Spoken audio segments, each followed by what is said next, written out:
Ó, vou falar uma parada pessoal aqui. Fala, mano. Eu Acho gosto que de vai ser ver legal. o lado pessoal. Eu faço terapia, né?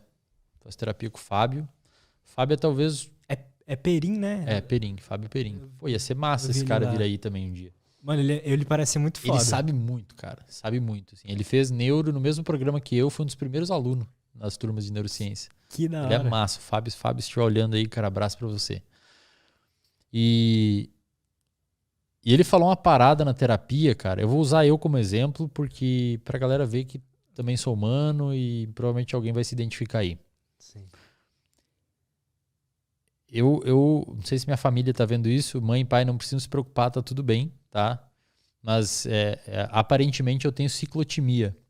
Ciclotimia é tipo um transtorno bipolar um pouco mais leve. Uhum. Em vez de você ter o transtorno bipolar, tem tipo 1, tipo 2. O tipo 1 é onde o paciente faz estados de mania, que normalmente precisa de hospitalização. Ele alucina, etc. O transtorno bipolar tipo 2 é que ele entra em depressão ou em hipomania, que é onde o paciente fica mais eufórico, etc. E a ciclotimia é como se fosse um pouquinho abaixo do transtorno bipolar tipo 2. É um paciente que às vezes tem tempos com humor um pouco mais para baixo e tempos com humor bem mais eufórico. Tá? Qual que é o principal fator de risco para um paciente com ciclo? O diagnóstico ele não é uma instituição privada, não é uma instituição sólida. Ele muda. O diagnóstico muda de acordo com a vida. Às vezes o paciente começa com TDAH e abre para uma bipolaridade na idade adulta, por exemplo. Muito comum isso, inclusive. Ou começa com ansiedade, depois abre um quadro de humor, depressão. Eu sou uma pessoa que provavelmente tenho ciclotimia. Então, às vezes eu fico meio mais down, que é normal ficar em momentos tristes e tal. E às vezes fico mais agitado. Às vezes eu fico mais eufórico, tendo a dormir um pouquinho menos, fico mais agitado e mais impulsivo, assim. E quando a gente vai ver no transtorno bipolar, a principal coisa que estabiliza o humor de um bipolar é um ciclo circadiano ajustado. Tanto é que se você pega um bipolar, o que é o bipolar? O bipolar ele é um paciente que é classificado como um transtorno de humor, mas vem se debatendo cada vez mais que talvez o transtorno bipolar seja um transtorno do ciclo circadiano.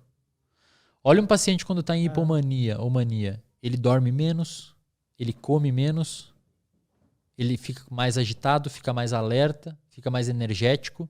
E no momento de depressão ele dorme mais, come menos ou mais, fica mais cansado.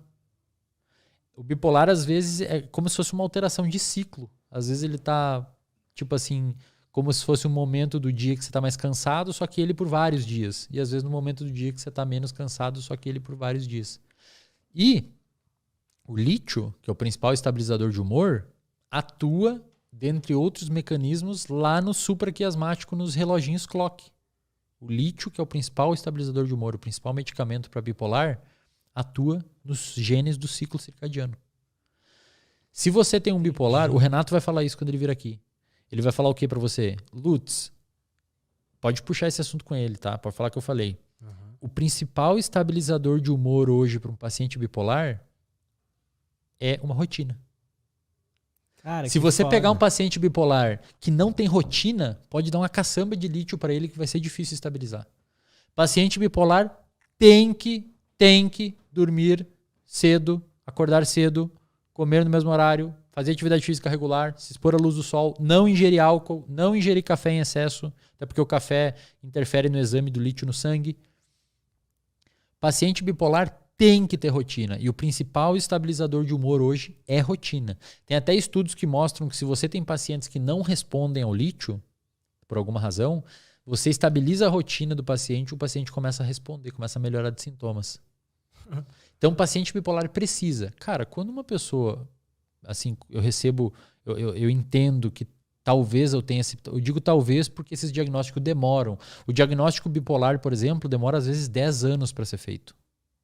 Você tem uma hipótese. Então, eu tenho lá vários pacientes que eu falo, a sua hipótese diagnóstica é transtorno bipolar tipo 2. Só que por que não tem como fechar? Porque tem que esperar. Ver se o paciente vai ciclar, vai entrar numa fase de depressão ou não. Ou seja, o diagnóstico precisa esperar acontecer as coisas. Uhum. No meu caso, por talvez eu ter ciclotimia, que é um grau abaixo de bipolaridade, eu não vou pagar o preço. E se a ciência fala que o melhor estabilizador de humor é rotina, eu vou ter rotina. Por que eu vou contradizer a ciência? Então, se eu tenho propensão a eventualmente desenvolver um transtorno de humor mais grave, por que eu vou arriscar? E te falo, cara, depois que eu comecei a entrar nessa rotina, meu humor estabilizou de uma maneira impressionante, cara. Dificilmente eu fico ansioso, dificilmente eu fico irritado, dificilmente eu fico para baixo. Por quê? Porque eu ajustei a rotina.